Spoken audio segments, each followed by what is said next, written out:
भजन करने से क्या लाभ हो जाएगा? आप समस्त दुखों से छूट जाएंगे, आप अपने स्वरूप को प्राप्त हो जाएंगे, आपका परमात्मा स्वरूप से प्रेम हो जाएगा। भजन ना करने से हानि क्या है?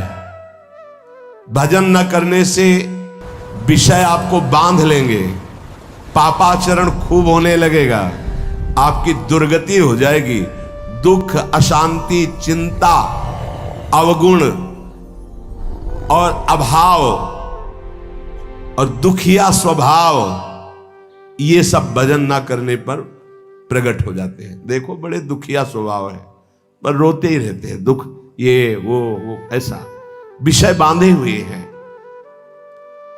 महाराज पाप तो सबसे हो रहा है, फिर कहा गया पापवंत कर सहज स्वभाव भजन मोर ते भाव न काऊ। तो उससे भजन कैसे बनेगा जब पाप बन गया है? भैया ये लाला बहुत कृपालु है, प्रभु बहुत कृपालु है। यदि तुम भजन की सोचोगे कि अब मुझे भजन करना है, तो पाप नष्ट होना शुरू हो जाएगा। ये बड़े कृपालु हैं। अपिचेत सुदुराचारो भजते माम अनन्य भाग साधुर्य समंतव्य सम्यक व्यवसिता हिस्सा। महान दुराचारी भी सोच ले कि भगवान के सिवा मेरा कोई कल्याण नहीं कर सकता, बस मैं उसे महात्मा बना दूंगा। जिसने इस संसार को बनाया वो बड़ा कृपालु है, करुणामय है। चिंता न करो, यदि तुमसे पाप बन गए हैं, भूल हो गई है, तो प्रभु का नाम जपने की सोचो केवल, तो पाप नष्ट होना शुरू हो जाएंगे। और नाम जब शुरू किया तो वो अवश्य, पर ध्यान रहे बहुत बड़ा स्टॉक जमा है पाप का। ये थोड़े दिन नाम जप करके अगर देखोगे कि ना तो नाम में मीठापन लग रहा है, ना नाम हमको सुख प्रदान कर रहा है लौकिक, ना हृदय में शांति, जलन बढ़ती जा रही, चुपचाप बढ़ाते जाना, नाम बंद मत करना। वो शुरू है पाप नष्ट होना। पूरे पाप नष्ट होकर जब हृदय निर्मल होगा तो नाच पड़ोगे, बीच में मत रुक जाना। बीच में जलन पैदा करेगा, बड़े अंदर आपको ऐसे लगेगा कि बहुत ऊबन हो रही, नाम नहीं करना और सब कुछ कर लेना, ये आपको मन प्रेरित करेगा, आप नाम पकड़े रहिएगा। तो नाम जप और सत्संग में कौन श्रेष्ठ है? नाम जप में और सत्संग में कौन श्रेष्ठ है? भैया सत्संग से नाम जप में प्रीति होती है, और नाम जप करने से सत्संग समझ में आने लगता है। दोनों एक दूसरे के पूरक हैं। साधन को हरिभजन है कै सत्संग सहाय। सत्संग से नाम जप में रुचि होती है, और नाम जापक ही सत्संग के सही अर्थ को समझ पाता है, सही लाभ को ले पाता है। तो महाराज हमारा कहने का मतलब कि भजन में अधिक समय लगाना चाहिए कि सत्संग में? तो जो नया साधक है उसे अधिक समय सत्संग में देना चाहिए। वाणी पाठ, शास्त्र स्वाध्याय, सत्संग में बैठा, ये सब सत्संग के अंतर्गत आता है। और जो अनुरागात्मिका भाव को प्राप्त हो चुका है उसे थोड़ा समय सत्संग में और शेष समय एकांत में व्यतीत करना चाहिए, आंतरिक चिंतन। जैसे जब भाव का प्रादुर्भाव होता है तो फिर किसी शास्त्र के स्वाध्याय की रुचि नहीं रह जाती, क्योंकि निश्चय हो चुका है ना, लक्ष्य निश्चय हो चुका है, अब कुछ जानना है नहीं, बस अपने प्रीतम की लीला संबंधी, रूप संबंधी बातें, इसके बाद अब कुछ जानना नहीं, क्योंकि और कुछ पाना नहीं और कुछ करना नहीं। अनुरागात्मिका भक्ति जब हृदय में बढ़ती है तो फिर इष्ट मिले और मन मिले, मिले भजन रस रीति, बस उससे चर्चा हुई और पूरा जीवन, पूरा समय एकांत चिंतन में, आंतरिक चिंतन में। शास्त्र और लोक व्यवहार ये सब अनुरागात्मिका भक्ति वाले को फिर आगे चलकर रुचते नहीं है, कुछ अच्छा नहीं लगता। अगर ये सत्संग न करना हो तो समय ही नहीं है ना, इसके लिए अंतर की वृत्ति को छोड़कर बाहर आना पड़ता है। कोई शास्त्र, कोई लोक व्यवहार, ये सब उसके अंदर नहीं रह जाता।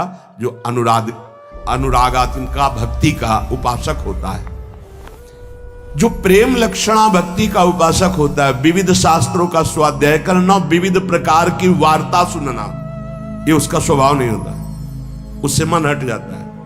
बस आराध्य देव की वार्ता, आराध्य देव की सेवा, आराध्य देव का मंत्र, आराध्य देव का चिंतन, समिट गया। बाबा भजन करने में ये संचित कर्म बहुत बाधा देते हैं। क्या ये बात सही है कि जैसे भजन में लगे तो कहो इतनी प्रतिकूलता आ जाए, इतना दुख आ जाए कि आपका भजन छूट जाए? हां, भजन करने में संचित कर्म बाधा पहुंचाते हैं, पर दृढ़ता यदि है तो बाधा कुछ बिगाड़ नहीं पाएगी, आगे बढ़ जाएगा, बाधाएं नष्ट हो जाएंगी। प्रायः यदि गुरु वचनों पर दृढ़ नहीं है तो फिसल जाएगा और बाधा गिरा देगी। पूर्व के पाप, पारिवारिक मोह, विषय भोगों की इच्छा, कहो ऐसा अपमान का वातावरण कि तुम्हारा उपहास हो, तो लगेगा कब तक सहे, छोड़ो यार, वो बाधाएं उसे परास्त कर देंगी। बाबा कह रहे हां, भजन करने के लिए जब कोई कमर कसता है तो पूर्व संचित पाप बाधा डालते हैं, पर जिसका दृढ़ संकल्प हो गया है, पीछे कदम नहीं हटाना, इसमें ध्यान रखना, पीछे कदम नहीं हटाना, इतनी सीख ले लो, जितनी माला में पहुंचे उससे नीचे नहीं उतरना, जितना पाठ में पहुंच चुके उतना पाठ करना, जितना त्याग में पहुंच चुके उतना कदम मजबूत जमा लेना, पीछे मत हटना। हर बाधा आपको आगे बढ़ा देगी, पीछे नहीं हटाएगी। बाधा तो आएंगी, आती हैं, बड़े बड़ों के जीवन में आती हैं। देखो ना, राधा बाबा अनुष्ठान में बैठे तो पैर फिसला, टूट गया, अंग टूट गया। ये पूर्व संचित कर्म जो हैं, पाप कर्म, ये बड़े बड़ों को बाधा पहुंचाते हैं। बस दृढ़ता होनी चाहिए। संचित कर्म दृढ़ भाव वाले साधक के जीवन में कभी बाधा नहीं पहुंचा सकते। ये बातें पकड़नी चाहिए, नहीं प्रायः फिसलन हो जाती है। भजन करने वाले उपासक को इतना दृढ़ हो जाना चाहिए कि अब चाहे प्राण निकल जाए, अब मैं रुकूंगा नहीं, इस मार्ग को छोड़ूंगा नहीं, अब जो होगा देखा जाए, कोई बाधा नहीं परास्त करेगी। नहीं, कदम कदम पे बाधा आती, कदम कदम पे, क्योंकि पूर्व पाप बख्शेंगे थोड़ी आपको, वो तो आपको गिराना चाहेंगे। और अगर भजन चल रहा है, नियम ले लिया, गुरु वाक्यों पर चल रहे हो, तो वो खुद नष्ट हो जाएंगे, क्योंकि असत कर्म है वो, ये सत है। सत को कोई काट नहीं सकता, सत को कोई गिरा नहीं सकता, पर बाधा आएगी। रुकना नहीं है, झुकना नहीं है, टूटना नहीं है, पक्का। ये रोज सत्संग में सुन रहे हैं, मानो आपको रोज वो युक्तियां मिल रही जिससे आप आगे बढ़े। इसमें दृढ़ता के लिए सबसे पहला सत्संग है,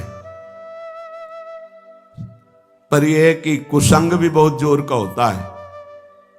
यद्यपि सत्य के आगे कुसंग क्या है, पर आपको परिणाम में अगर बताएं तो 10 साल का सत्संग और 10 दिन का कुसंग, इतना प्रभावशाली। तो आप कहेंगे फिर सत्य का इतना धीमे प्रभाव पड़ता है, इसलिए कि बहुत जन्मों से हमारी इंद्रियां और सब कुसंग में राजी रही है। जैसे इस बिल्डिंग को बनाने के लिए कितने महीने लगे होंगे, लेकिन इसको गिराने के लिए दिन चाहिए, केवल 1 दिन, 2 दिन, 3 दिन। बनने में वर्ष लगे होंगे।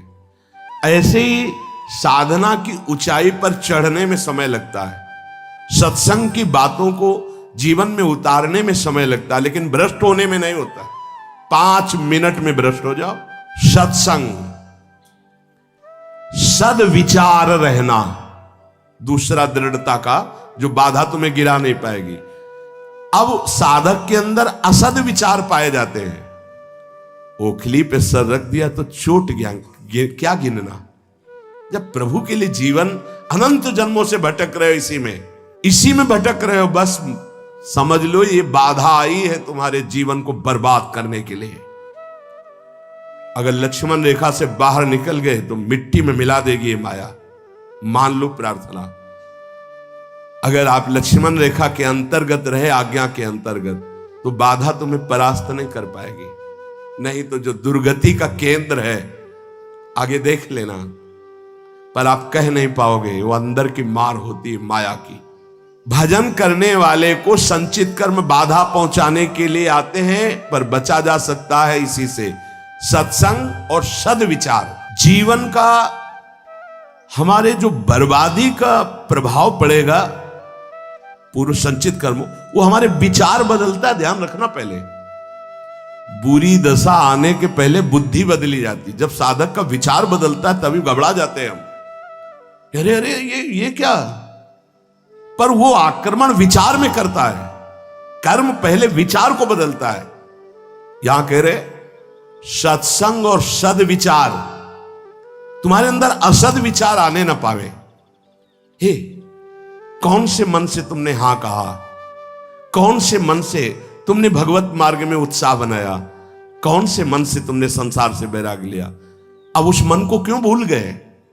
दूसरा मन कैसे आ गया? मतलब पूर्व संचित पाप कर्म तुम्हें गिरा रहा है और तुम गिर रहे हो जानबूझ करके, पर हाथ नहीं पकड़ोगे तो गिर जाओगे। हाथ पकड़ाने का मतलब कि मेरे मन में तो आ रहा है कि मैं ऐसा कर लूं, पर आपकी क्या आज्ञा है। बिल्कुल अवसर नहीं देता साधक। आपकी क्या इच्छा है, अवसर नहीं देता। सीधे बात, मैं ये नहीं करूंगा, मैं ये ऐसे मैं तब हंसी आती है।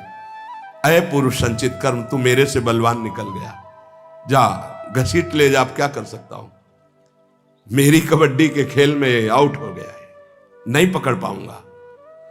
अगर उपासना में आपका प्रवेश है तो एक प्रार्थना मान लीजिए हमारी। आपका मन कह रहा है कि मैं खाऊंगा, मैं भोगूंगा, मैं देखूंगा, मैं ऐसे चलूंगा, मैं ऐसा, तो आप छूट दे दो गुरु को और इष्ट को कि प्रभु।